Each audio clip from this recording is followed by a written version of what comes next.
আসসালামু আলাইকুম। ওয়েদার কেমন চলতেছে বলুন তো? ওয়েদার তো খুবই তেলের মতো চলতেছে, কারণ বৈশাখে একদম ঠান্ডা, মাঘে শীত আসতেছে, ফিল আসতেছে।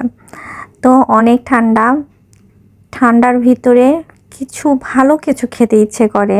যারা সি ফুড লাভার তাদের জন্য ঠান্ডা ওয়েদারটা অনেক ভালো, কারণ সি ফুড টাইপের জিনিস বা স্যুপ, এই ধরনের জিনিসগুলো না আমার মনে হয় বেশি ঠান্ডায় ঠান্ডায় গরম ধোয়া ওড়ানো ভালো লাগে।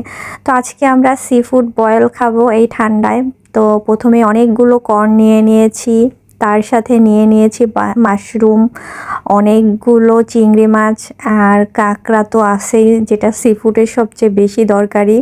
একদম তাজা তাজা কাঁকড়াগুলো দৌড়াইতেছে। তো এগুলো পরিষ্কার করাও কিনতে পাওয়া যায়, বাট আমার কাছে মনে হলো যখন আমরা বরিশালে থাকি, কাঁকড়ার এলাকায় থাকি, তখন কেন না একদম তাজা কাঁকড়াই নিয়ে নেই।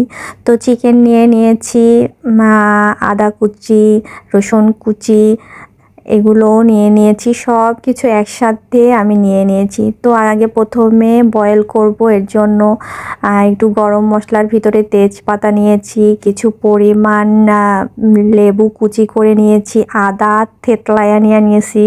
তো এইটার ভিতরেই আমি ডিমও সেদ্ধ দিয়ে দিছি। আর এখন সব চিংড়ি মাছ, তারপরে কাঁকড়া, এই দুইটা জিনিসই আমি বয়েল করব। আরগুলো আসলে ওইভাবে বয়েল না করলেও চলে। না করলে চলে মানে মেইন তো বয়েল করতেই হবে, যেটা হলো গিয়ে মাশরুমটা করার দরকার নাই, কিন্তু কর্ন এটা বেশি জরুরি। তো আমার কর্নটা বলতে যেরকম ভুলে গেছি, আমি কর্নটা প্রথমে দিতেও ভুলে গেছিলাম।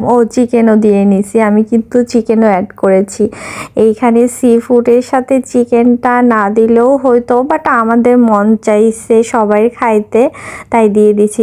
আমি কোয়েল পাখির ডিমও কিন্তু দিয়ে দিছি এইখানে, নর্মাল দেশি মুরগির ডিম, কোয়েল পাখির ডিম, এগুলোও দিয়ে দিয়েছি। আসলে এত ভ্যারাইটিস জিনিস নিছি যাতে এইটা অনেক মজা হয়, ভাল লাগবে। আমি এখানে আলুও দিয়ে নিছি, কিন্তু একটা আলুকে 4 টুকরা করে আস্তে আস্তে করে করছি। তো মনে নাই যখন, তখন আমি কর্নটাকে লাস্টে দিয়ে নিছি, যে লাস্টে সেদ্ধ করে নিছি। তো সব একসাথে উঠায়া ফেলছি। এখন বাটার দিয়ে নিছি, বাটারটা গরম হওয়ার সাথে সাথে আমি অনেকগুলো রসুন কুচি দিয়েছি, একটু আদা কুচি দিয়েছি অল্প পরিমাণে, কিন্তু রসুন অনেক বেশি বেশি করে দিতে হবে। যত রসুন